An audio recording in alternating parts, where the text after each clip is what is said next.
Nobel शांति पुरस्कार दुनिया का सबसे प्रतिष्ठित सम्मान माना जाता है, लेकिन इसकी विश्वसनीयता को लेकर कई बार प्रश्न चिन्ह भी खड़े होते हैं। उदाहरण के लिए शांति के लिए ये पुरस्कार दिया जाता है, अलग अलग कैटेगरीज हैं, उनमें शांति के लिए भी ये पुरस्कार दिया जाता है। लेकिन शांति के लिए ये कभी महात्मा गांधी को नहीं दिया गया, जबकि महात्मा गांधी कई बार इस पुरस्कार के लिए नॉमिनेट किए गए। उनका सम्मान, उनका कार्य, शांति के लिए उन्होंने जो कुछ भी काम किया है वो इससे बहुत आगे है कि कोई सम्मान उन्हें पहचान दिलाए। ये बात सही है। महात्मा गांधी का नाम अपने आप में एक सम्मान है और उनके नाम पर कई सम्मान चलते हैं। इस सब के बीच में ये सवाल एक बार फिर खड़ा हुआ है।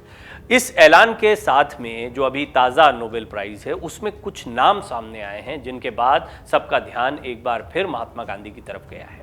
आप सोच रहे होंगे कि किसका नाम है जिसका नाम आने के बाद ये उठापटक शुरू हुई है। हम बात कर रहे हैं प्रतीक सिन्हा और मोहम्मद जुबैर की भी। इनके नाम सामने आते ही सबका ध्यान गया कि महात्मा गांधी जो पिछली सदी में शांति और अहिंसा के दूत थे, उन्हें तो कभी ये पुरस्कार नहीं दिया गया, लेकिन मोहम्मद जुबैर और प्रतीक सिन्हा के नाम इसमें शामिल हुए। देखिए, पुरस्कार किसी को मिल सकता है और पुरस्कार निजी संस्था देती है। वो संस्था को अपना पुरस्कार लेने वालों का नाम चयन करने की पूरी स्वतंत्रता है, इसमें कोई दो राय नहीं। लेकिन नोबेल प्राइज़ सुनते ही लगता है कि पूरी दुनिया में ये बहुत ही प्रतिष्ठित पुरस्कार है, तो इसको किस आधार पर दिया जा रहा है, किन कामों के जरिए आकलन किया जाता है, कुछ सवाल हैं जो एक बार फिर गहराए हैं। आज हम आपको बताएंगे कि नोबेल शांति पुरस्कार क्या है, महात्मा गांधी को क्यों नहीं दिया गया, इस सम्मान के लिए कैसे चयन किया जाता है, कैसे इसकी शुरुआत हुई थी। इन तमाम सवालों के जवाब आपको इस रिपोर्ट में एक एक करके मिलने जा रहे हैं। इन तमाम सवालों के जवाब हम आपको एक एक करके इस रिपोर्ट में देंगे, लेकिन उससे पहले जान लीजिए कि प्रतीक सिन्हा और मोहम्मद जुबैर के नाम आने के बाद बवाल क्यों हो रहा है। अब नोबेल की दौड़ में ऑल्ट न्यूज़ के संस्थापक प्रतीक सिन्हा और मोहम्मद जुबैर के नाम शामिल हैं। मोहम्मद जुबैर वही हैं जिन्हें हाल में धार्मिक भावनाओं को भड़काने के लिए गिरफ्तार किया गया था।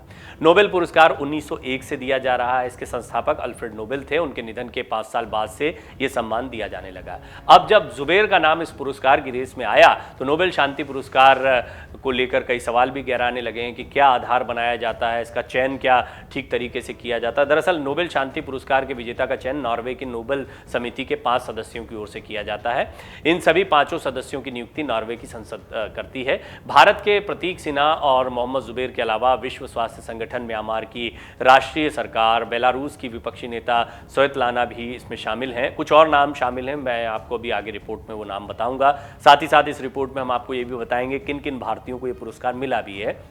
बहरहाल कैसे नाम सामने आया प्रतीक सिन्हा, मोहम्मद जुबैर का, वो पहले जानिए। दरअसल अमेरिकी पत्रिका टाइम्स ने प्रतीक सिन्हा और मोहम्मद जुबैर के बारे में लिखा है। पत्रकार प्रतीक सिन्हा और Mohammed Zubair fact checking website Alt News के संस्थापक हैं। ये दोनों ही भारत में फर्जी सूचनाओं का खुलासा करने के लिए संघर्ष कर रहे हैं। सिन्हा और जुबैर सुव्यवस्थित तरीके से सोशल मीडिया पर फैलने वाली अफवाहों और फेक न्यूज़ पर विराम लगा रहे हैं। जुबैर को एक विवादित ट्वीट करने के आरोप में जून महीने में अरेस्ट किया गया था। हालांकि बाद में उन्हें कोर्ट से जमानत मिल गई थी। अब बात कर लेते हैं इन दोनों को ये सम्मान मिलने जा रहा है, लेकिन बापू को अब तक क्यों नहीं मिला, इसके पीछे की क्या कहानी है।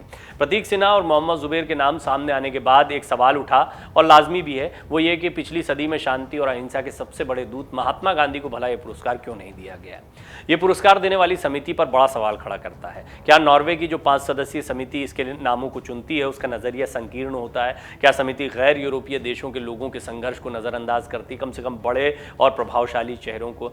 इसमें कोई दो राय नहीं है कि ऐसा नहीं है भारत से किसी को नोबेल ना मिला हो। जैसा मैंने आपको बताया, आगे रिपोर्ट में हम आपको बताएंगे जितने भी लोगों को जो भारत के रहे और उनको नोबेल प्राइज़ मिला है, क्या वो अपने देश और ब्रिटेन के बीच रिश्तों को देखते हुए सारे समीकरण साधती, ये भी एक सवाल खड़ा होता है। गांधी जी का नोबेल के लिए नॉमिनेशन कई बार हुआ, हालांकि सम्मान कभी नहीं मिला। उन्हें 1937, 1938 और 1939 में नॉमिनेट किया गया।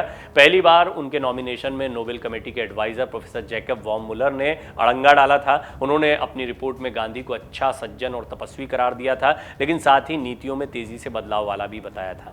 उनका कहना था कि इसके चलते वो विरोधाभास पैदा करते हैं। वो स्वतंत्रता सेनानी के साथ साथ तानाशाह दिखते हैं तो आदर्शवादी के साथ राष्ट्रवादी भी। मुलर ने आलोचकों का हवाला देते हुए कहा था कि दक्षिण अफ्रीका में गांधी का संघर्ष भी सिर्फ भारतीयों के लिए ही था, अश्वेतों के लिए नहीं। 1947 में गांधी जी को फिर नॉमिनेट किया गया। इस बार बीजी खेर, जीवी मवलंकर और जीबी पंत ने उन्हें नॉमिनेट किया था। हालांकि तब कमेटी बढ़ गई। कमेटी के 2 सदस्य गांधी जी के नाम के पक्ष में थे, हालांकि 3 सदस्य उनके विरोध में थे। पार्टीशन और दंगों के बीच वो गांधी को सम्मानित करने के इच्छुक नहीं थे। 1948 में नोबेल शांति पुरस्कार का नॉमिनेशन गांधी जी की हत्या के 2 दिन पहले बंद हुआ था। फाउंडेशन कुछ खास परिस्थितियों में मरणोपरांत भी सम्मान देती है, लेकिन गांधी जी किसी संगठन से जुड़े हुए नहीं थे, साथ ही वो अपने पीछे कोई वसीयत नहीं छोड़ गए थे। ऐसे में ये पता करना मुश्किल था कि प्राइज मनी किसी को दी जाए। इस बारे में तब कमेटी के लॉयर ओले टॉर्लिफ ने पुरस्कार देने वाले संस्थान से राय मांगी थी। उन्हें सलाह दी गई थी कि मरणोपरांत पुरस्कार न दिया जाए। 1960 तक नोबेल शांति पुरस्कार यूरोपीय और अमेरिकियों को दिए जाते रहे। गांधी जी कई मामलों में थोड़ा अलग थे, न तो वो राजनेता थे, न अंतर्राष्ट्रीय कानूनों के समर्थक, वो न तो रिलीफ वर्कर थे, न ही आयोजक। 1947 में कमेटी के ज्यादातर सदस्यों ने गांधी जी को संदेह के साथ देखा। उनको लेकर अलग तरह की धारणा बनाई गई। नोबेल पुरस्कार शांति के साथ साथ विज्ञान और अर्थशास्त्र के क्षेत्र में दिया जाता है। विजेता चुनने के लिए नॉर्वे की संसद 5 सदस्यों की समिति नियुक्त करती है। नोबेल शांति पुरस्कार ओस्लो, नॉर्वे में दिया जाता है। दूसरी तरफ फिजिक्स, केमिस्ट्री, चिकित्सा, साहित्य, अर्थशास्त्र में पुरस्कार स्टॉकहोम, स्वीडन में दिए जाते हैं। 2022 के नोबेल प्राइज विनर्स को करीब 8 लाख पाउंड मिलेंगे। भारत के प्रतीक सिन्हा और मोहम्मद जुबैर के अलावा यूक्रेन के राष्ट्रपति व्लादिमीर ज़ेलेंस्की, यूक्रेन और रशिया के बीच में कैसी जंग चल रही है इसको पूरी दुनिया ने देखा है। ज़बरदस्त लड़ाई चल रही है। व्लादिमीर ज़ेलेंस्की ने व्लादिमीर पुतिन का सामना किया, उनके सामने खड़े हुए हैं। यूरोपीय संघ उनके साथ में दिखाई दे रहा है। अब आपको हो सकता है थोड़ा आश्चर्य हो, लेकिन व्लादिमीर ज़ेलेंस्की भी इस दौड़ में आगे दिखाई पड़ रहे हैं। United nations high commissioner for refugee Filippo Grandi, विश्व स्वास्थ्य संगठन की स्वेतलाना भी रेस में है। नोबेल शांति पुरस्कार की स्थापना साल 1895 में स्वीडन के केमिस्ट अल्फ्रेड नोबेल ने की थी। अल्फ्रेड नोबेल ने डायनामाइट की खोज भी की थी, ये भी आपको बता दें। दुनिया में नोबेल शांति पुरस्कार को सबसे प्रतिष्ठित सम्मान माना जाता है। इस पुरस्कार को उस व्यक्ति को दिया जाता है जिसने मानवता के लिए सबसे हितकारी कार्य किया हो। पर्यावरण के लिए काम करने वाली चर्चित कार्यकर्ता ग्रेटा थर्नबर्ग भी इस पुरस्कार के प्रबल दावेदारों में शामिल हैं। भारत में नोबेल शांति पुरस्कार विजेता लोगों में मिशनरीज ऑफ चैरिटीज की मदर टेरेसा और कैलाश सत्यार्थी के नाम शामिल हैं। इनके अलावा जिन भारतीयों को यह पुरस्कार मिला है उनके नाम भी अब आपको बता देते हैं। अर्थशास्त्र के लिए अभिजीत बनर्जी, अमर सेन, केमिस्ट्री से वेंकटरमन रामकृष्णन, फिजिक्स से एस चंद्रशेखर, सीवी रमन, शांति से मदर टेरेसा, मेडिसिन से हरगोविंद खुराना और साहित्य के लिए रविन्द्रनाथ टैगोर के नाम इसमें शामिल हैं।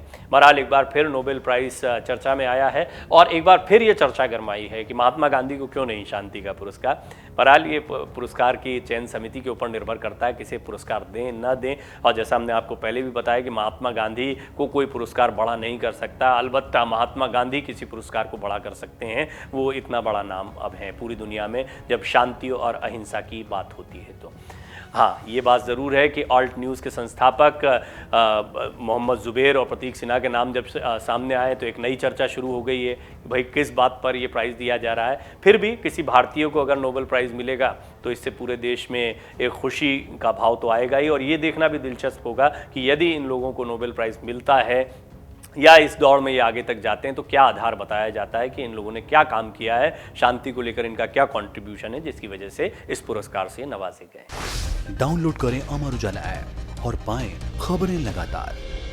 अगर आप ये वीडियो YouTube पर देख रहे हैं तो हमारे चैनल को सब्सक्राइब करें और बेल आइकन को दबाना ना भूलें। अगर आप Facebook पर ये वीडियो देख रहे हैं तो हमारे पेज को लाइक करें।